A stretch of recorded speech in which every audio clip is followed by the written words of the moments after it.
down, everyone. Just got out of work.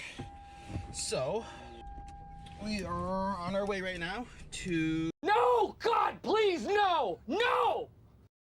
Tampa, or St. Pete, to go pick up my car. It's been in the shop for a couple months. We got a new engine. It's a pretty basic build, but I'm quite excited. If I get there early enough, I should be able to get some dyno clips. I don't think I will, just because the traffic is abysmal right now. But fingers crossed. If not, I'll just throw the dyno clips in. He's gonna record for me. My tuner's gonna record. But yeah, we'll see how it goes. It's just a basically forged rods, pistons, iron block 6.0. It's got a pretty mild BTR cam in it, 243 corded heads, a lot of parts bin LS7, LS9 stuff. But I will talk to y'all when I get closer, or if I get there. All right, let's talk about this car. So that first part of the video, when I was on my way to pick this car up, that was about a week ago. And over the last week, I think I've driven about 250, 300 miles on the car. So put a decent amount of mileage on the car in just a week, even with, working the way and stuff like that. But let's talk about some of the reasons why I need to work first, and then we'll get into the details of anything I regret, or if anything I do differently, or if there's a less costly solution to fix my problems that I have with this car. So getting number one is why I need work done on this car. So the original engine, the LS1, the 5.7 liter, I had developed a little bit of lifter tick with the engine, and that was completely by my fault. I think basically I had done a bunch of street pulls in Mexico, of course, against a couple other cars, and I had overheat the car a little bit. I think my oil temp had gotten up to about 280, 290 degrees, and I don't think that necessarily did it in all entirety by itself, but it definitely did not help.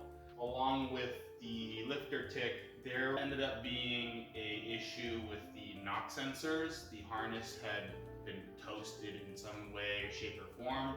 So that was certainly also another big issue I was running into. Basically, I put my foot down, and at probably 4,000 or 5,000 RPM, it would just pull. It would feel like it just fell on its face. It pulled probably a good maybe 75% of the power sometimes. Additionally, there was a lot of blow-by, and it was just a ridiculous amount of oil just in my intake. And the last biggest issue that this car had was the clutch was toasted. My car was very lightly modified. It had a cat delete and an intake, and that was probably putting maybe 305, 310 horsepower to the rear tire in ideal conditions, assuming that none of the other things were wrong with the car. So my butt dyno estimate is this car was making well under 300 horsepower to the tire, and yeah, the clutch it wasn't having it. The clutch pedal would stick to the floor the entire pull. Like, you would ring out second gear, and then all you would smell is burnt clutch. So those are the main reasons why this car needed a bunch of work. Now we can talk about the actual work that was done. I briefly went over it at the beginning of the video when I was picking up the car, but basically it's an iron LQ4 6.0 block out of a truck. I believe like a Silverado or a Tahoe of this generation. In terms of camshaft, we ended up using, I believe, an LS3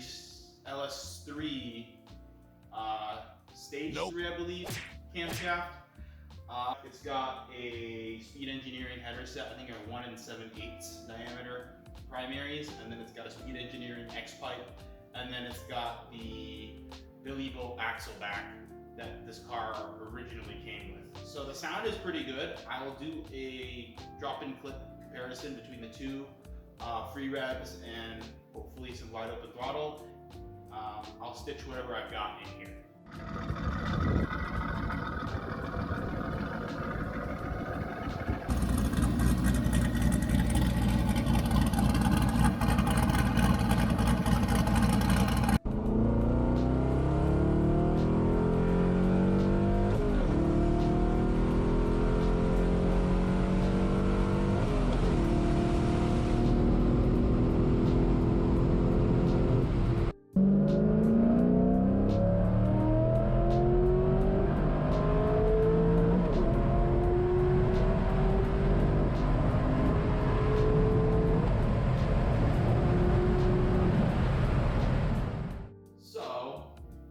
that's most of the engine and powertrain work.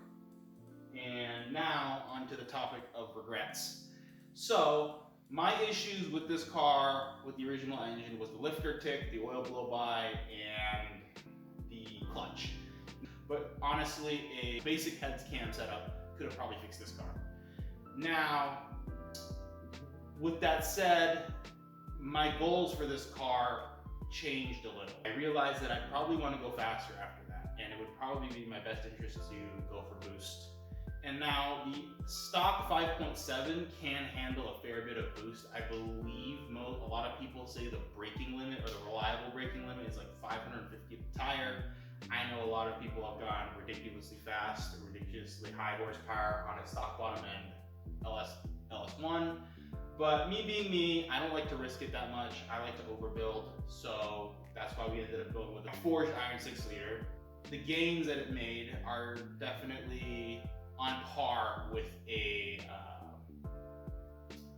heads cam setup on LS1.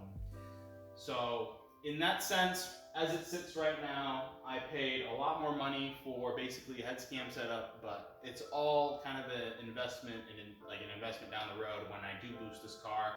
So there is a little bit of regret just because the figure, the money figure, when you go up to pay, it's a lot, but it's all for down the road.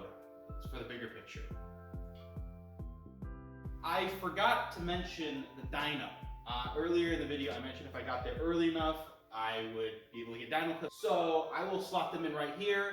The car ended up making 390 horsepower at the rear tire, which doesn't seem like a lot at first, but consider that it's a lower compression build. And also, the biggest point being the air temperatures in the dyno group were like 110, 120 degrees Fahrenheit.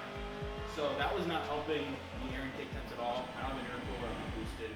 So we're gonna re-dyno the car in probably November or December when we get cold air, here in Florida at least. So the car will make over 400. That's what they usually make with this setup. It's just that 390 is pretty low, and you know, it hurts a little because it doesn't seem like a lot of money, doesn't seem like a lot of horsepower for the amount of money they spent. But no worries, we're gonna dyno it again. It'll be over 400, and I will post that in the next video that I cover on this car in terms of power. Appreciate you guys. I'll see you guys later. Thanks for watching.